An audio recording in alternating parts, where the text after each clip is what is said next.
Chapter 1. Have you imagined going around the world? In these times that would be very simple, we just take a plane and that's it. But this is the story of a man who assured that he would achieve it in just 80 days. At that time there were no airplanes, you only traveled by train or boat, so it was much slower to travel, so achieving it in such a short time was almost impossible. Well, even so, our mysterious and adventurous character, Phileas Fogg, decided to try it. He was a very serious man that no one knew anything about. We only know that he had a very well-organized life. Every day he did the same things and at the same times. He ate the same breakfast without any changes. He played cards every day with the same gentleman.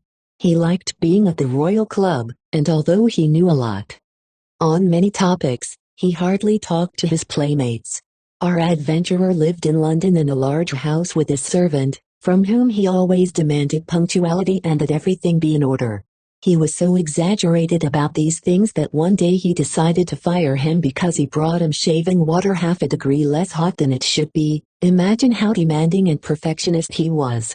One morning a young Frenchman arrived at his house who wanted to work for him. His name was John, but his friends called him Passepartout. He had spent his life traveling from one city to another, but now he wanted to have a quiet life in the home of a peaceful man like Phileas Fogg.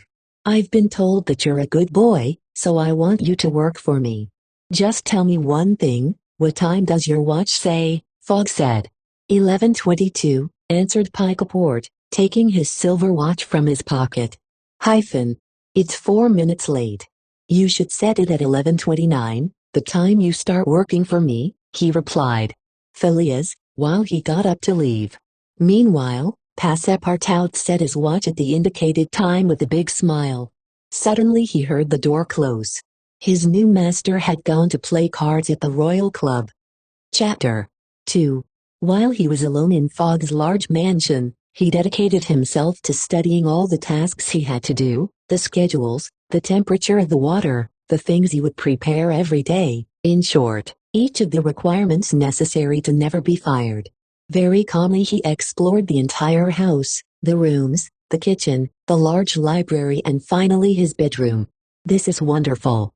Everything is in order and very clean. Me room is big. And the bed is very comfortable, said Passepartout, jumping at her. I don't dislike it one bit.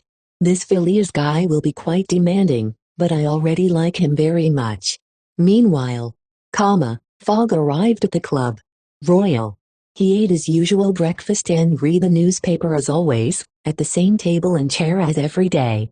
Later the playing companions arrived, and without delay began a game of cards. Tell me, Ralph, what do you think of the news of the robbery? Asked Thomas, while he dealt the cards. The bank has lost its money and there will be no way to recover it, he interrupted. Andrew. No, that won't happen. I believe they will manage to catch that thief. The best detectives in England are looking for him, Ralph replied, raising his cards. But did they know the criminal? Andres asked, somewhat mockingly. First of all, he is not a thief. Ralph said laughing. Is not someone a thief who takes £55,000 from a bank? No. Is he the owner of the bank then? Sullivan asked curiously.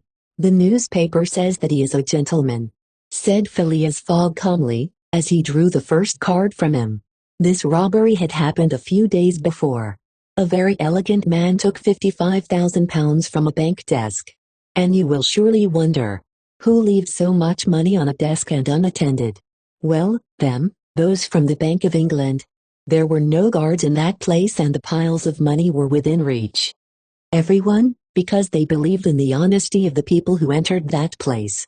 The trust was so great that they say that one day a man saw a 4-kilo gold bar and took it to see it up close. Then he showed it to the person behind him in line, who passed it to the next and to the other, and so on until he reached the end. 30 minutes later, the bar was back in place without any problems. That is why the robbery was so serious, because they believed that there were no thieves there. That is why many important detectives were sent to the cities and ports.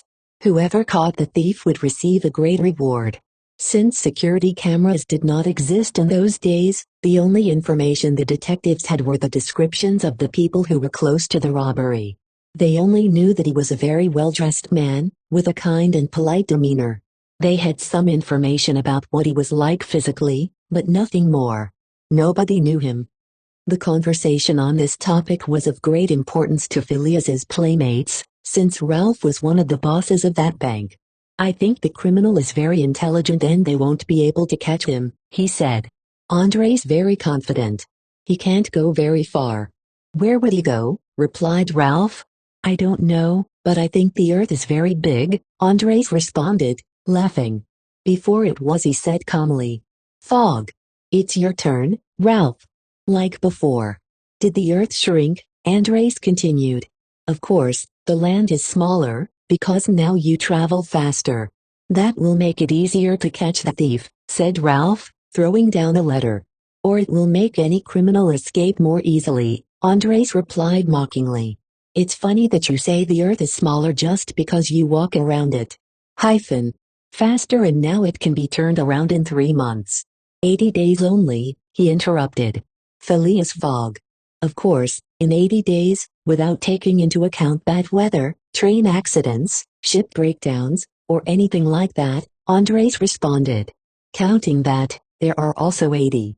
Fogg said without stopping playing. "But what if the train is attacked or a ship sinks or there are Indians who attack them? If I count that, there are also 80. Maybe, you're right. If we just say it, it sounds possible, but in practice." "In practice too, Andres," Fox interrupted very seriously, without leaving the game. "I would like to see it," Andres responded, laughing. "Let's go then," said Phileas Foggate, looking at Andrew for the first time since they had started playing. Hyphen. Never. That's crazy. But I would bet £4,000 that it is impossible to do something like that in 80 days. It is not impossible, on the contrary, it is possible without a doubt. Well, do it. Around the world in 80 days? I have no problem, I'll do it right now. But you will lose the bet, said Fogg, leaving his cards on the table. It's crazy. Don't worry, Andres, this isn't real, Sullivan said, laughing. For me it is. I'm betting and it's real. Well, I accept.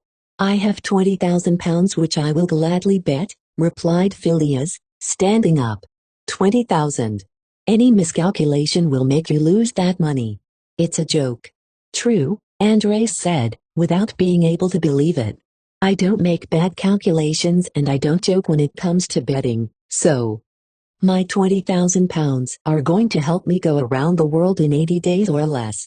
After talking it over, Andres, Raph and Sullivan accepted the bet. Well, my train leaves today at 8 at night, I'll go on it. The £20,000 are in the bank. If I don't come back in 80 days, they're yours. Everyone signed a form where they agreed to continue the bet. Phileas left and his companions remained calm, because they were sure of winning.